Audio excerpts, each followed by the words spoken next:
પરંતુ આ ટાઈપની કમ્પ્લેન્ટ્સ ઘણીવાર કોઈ સિરિયસ બીમારી જોડે બી સંકળાયેલી હોઈ શકે છે. મિત્રો, તમને ખ્યાલ હશે કે તમારા આજુબાજુ રહેતા લોકો અથવા તો સગાવાલા, પર્ટિક્યુલરલી જેની એજ થોડી વધારે છે એવા લોકો કમ્પ્લેન કરતા હશે કે બહુ લાંબા ટાઈમથી કબજિયાત રહે છે.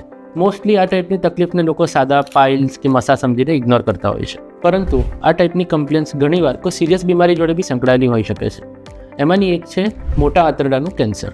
મોટા આંતરડાના કેન્સરના શરૂઆતના સ્ટેજમાં પેશન્ટને કોઈ જાતનો સિવિયર દુખાવો કેવું નથી થતું. Mostly it presents with constipation and blood in stool.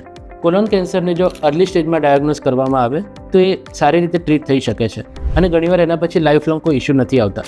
પરંતુ અર્લી સ્ટેજમાં પકડવા માટે જરૂરી છે કોલોનોસ્કોપી કરાવવી અને કેટલાક બ્લડ ટેસ્ટ કરાવવા.